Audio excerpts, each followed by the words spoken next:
Friends, good morning. তোমরা কে কেমন আছো? আমি ভালো আছি। আজকে আমি তোমাদেরকে একটা কমন রেসিপি করে দেখাবো। চলো তাহলে দেখা যাক।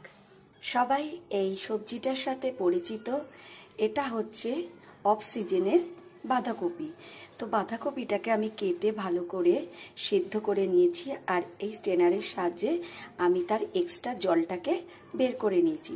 আর আজকে আমি এটাকে নিরামিষ করব না, আমিষ করব।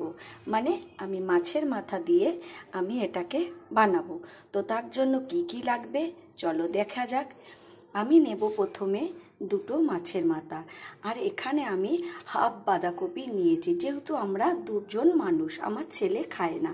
তাতে সাথে লাগবে আলু, আমি আলু কেটে নিয়েছি। আর লাগবে পেঁয়াজ, কাঁচা লঙ্কা, রসুন, আদা, টমেটো। যেহেতু আমি মাছের মাথা দিয়ে করব, তার জন্য আমি রসুনটা, পেঁয়াজটা দেব। চলো তাহলে একে একে আমি কিভাবে করি দেখতে থাকো। মশলাটা ভাজার জন্য আমি কড়াইতে তেল দিয়ে নিলাম। এই তেলে আমি আলুটা ভাজবো আর মাছের মাথাটা ভেজে নেব। চলো তেলটা গরম হোক। তেল আমার গরম হয়ে গেছে, এবার আমি আলুগুলোকে ভেজে নেব।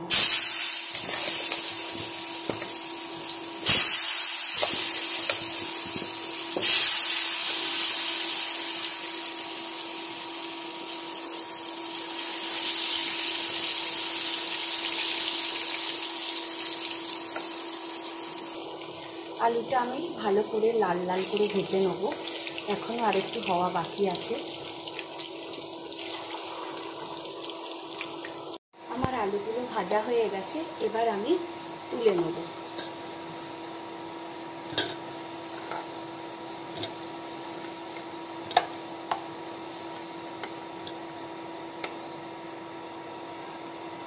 এবার আমি এই তেলের মধ্যে মাছের মাথাগুলো খুব ভালো করে লাল লাল করে ভেজে নেব।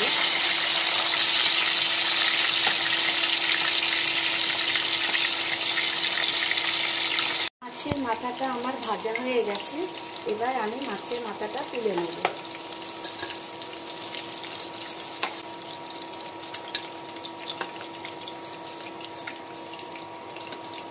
অনেকেই ফোড়ন দেয় তেজপাতা, শুকনো লঙ্কা, গোটা গরম মশলা, কিন্তু আমি তা করব না। কেননা আমার ছেলে গোটা গরম মশলা ফোড়ন দেওয়া পছন্দ করে না। তো আমি তার জন্য করে রাখা যে মশলাটা, যেটার মধ্যে পেঁয়াজ আছে, রসুন আছে, আদা আছে, টমেটো আছে, কাঁচা লঙ্কা আছে, আমি সব পেস্ট করে নিয়েছি। এবার আমি ফোড়ন ছাড়াই তেলের মধ্যে মশলাটা ঢেলে দেবো।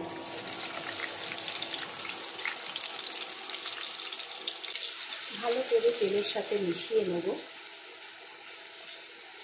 পেঁয়াজ, আদা, রসুনের কাঁচা গন্ধটা একটু চলে গেলে আমি এর মধ্যে আর সব মশলাগুলো অ্যাড করছি, দেখাচ্ছি।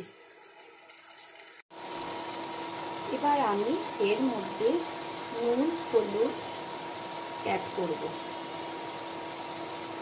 আমি হাফ চামচ মতো নুন দিয়েছি, কেননা আমি আলু ভাজার সময় নুন দিয়েছি, সেদ্ধ করার সময়ও নুন দিয়েছি। হলুদও তাই আমি হাফ চামচ মতন দেব, লাগলে আবার দেওয়া যাবে। আর দেবো লঙ্কার গুঁড়ো 1 চামচ। কাঁচা লঙ্কা আমি দিয়েছি, আর এটা একটু ঝাল ঝাল না হলে ভালো লাগে না। যেহেতু এটা অসময়ের বাঁধাকপি, তো এটাকে একটু ভালো করে পরিচিত করে রান্না না করলে খেতে একদম ভালো লাগবে না। ভালো করে মিশিয়ে নেব।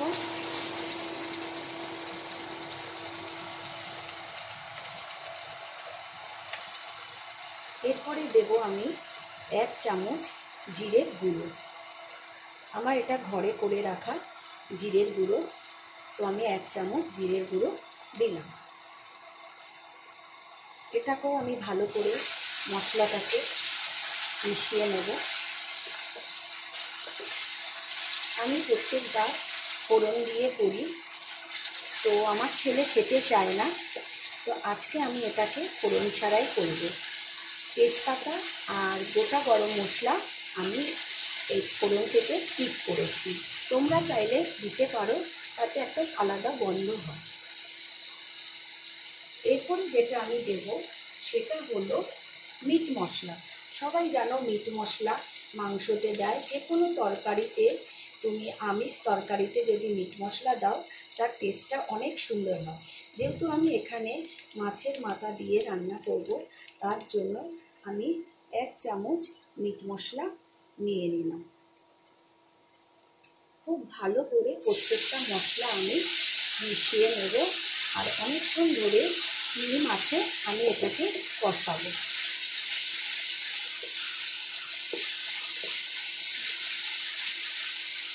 মশলা আমার কষে গেছে, মশলাটা যাতে না লেগে যায় তো আমি অল্প একটু জল দেব। ভালো করে মশলাটাকে কষে নেব। মশলাটা আমার কষে গেছে খুব ভালোভাবে, দেখতেই পাচ্ছ, জুম করে আমি দেখাচ্ছি।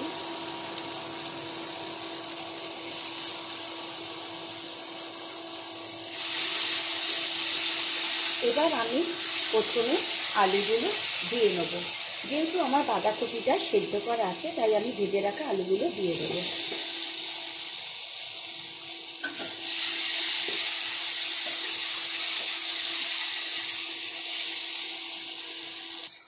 অনেকক্ষণ ধরে আমি আলুটা কষিয়ে নিয়েছি, হাফ সেদ্ধ হয়ে গেছে। এবার আমি যেটা দেব সেটা হচ্ছে সেদ্ধ করে রাখা, জলে রাখা বাঁধাকপিটা। আমি এখান থেকে পুরো হাত দিয়ে চিপে চিপে জলটা বের করে নিয়েছি। তাতে কি অসমের বাঁধাকপি একটু গ্যাস হওয়ার সম্ভাবনা থাকে, তো আমি সেই রিস্কটা নিলাম না। আমি বাঁধাকপিটাকে সেদ্ধ করে পুরো জলটাকে আমি হাত দিয়ে চিপে চিপে বের করে নিয়েছি।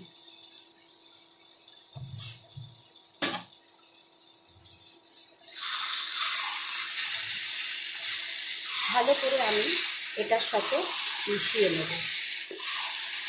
5 মিনিট আমি এটাকে কষাবো, তারপরে আমি ভেজে রাখা মাছের মাথাগুলো দেব।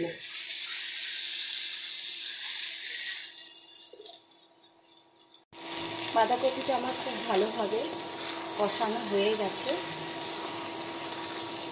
এবার যেটা আমি করব, ভেজে রাখা মাছের মাথাটা আমি দিয়ে দেবো।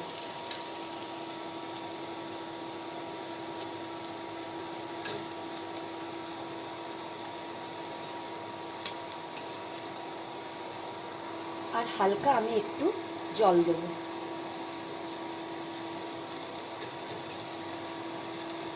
এবার আমি যেটা করব সেটাকে আমি লিডটা লাগিয়ে দেবো, দিয়ে একদম কম আঁচে করব।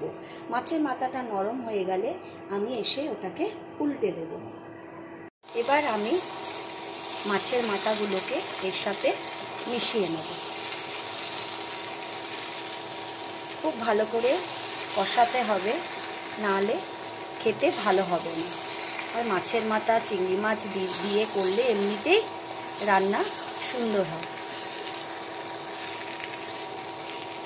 এটা এখনও আরেকটু হবে, ভিজে ভিজে আছে, এটা একদম ড্রাই হবে আর মাছের মাথাটা একদম এর সাথে মিশে যাবে।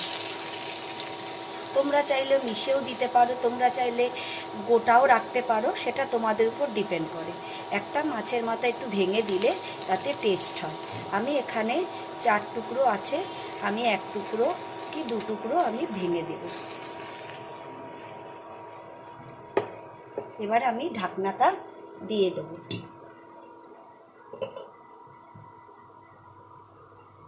ঢাকনা তুলে এবার আমি দেখে নেব কেমন হয়েছে।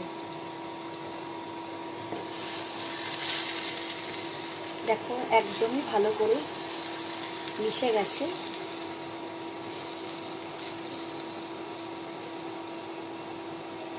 আলুটাও সেদ্ধ হয়ে গেছে, ভেঙে যাচ্ছে। এবার আমি যেটা অ্যাড করব সেটা হচ্ছে চিনি অ্যাড করব। 1 চামচ আমি চিনি দেবো। চিনিটা স্বাদের জন্য দেওয়া, স্বাদটাকে অ্যাডজাস্ট করার জন্য। ভালো করে মিশিয়ে নেব।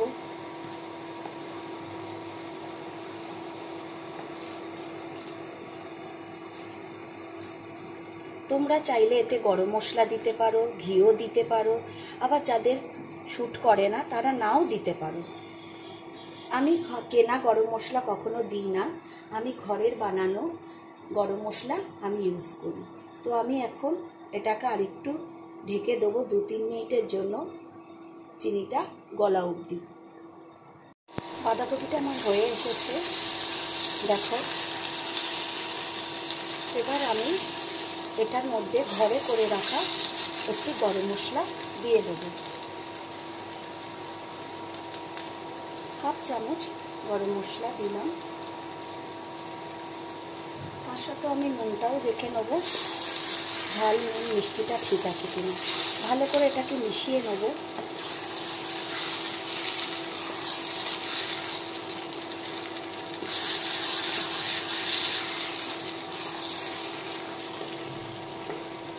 এবার আমি নুন মিষ্টি ঝালটা দেখে নেব। একটু মিষ্টি লাগবে, আমি পরিমাণে কমই দিয়েছি। তোমরা যে যেরকম পারো, যেরকম মিষ্টি খাও সেরকম দেবে। আমি আরও ছোট চামচে 1 চামচ মিষ্টি দিলাম। ভালো করে আবার এটাকে মিশিয়ে নেব। নুন ঠিক আছে, ঝাল ঠিক আছে, একটু মিষ্টি কম হয়েছিল, আমি ওটাকে দিলাম। ভালো করে মিশিয়ে আমি চাপা দিয়ে 5 মিনিটের জন্য রেখে দেব।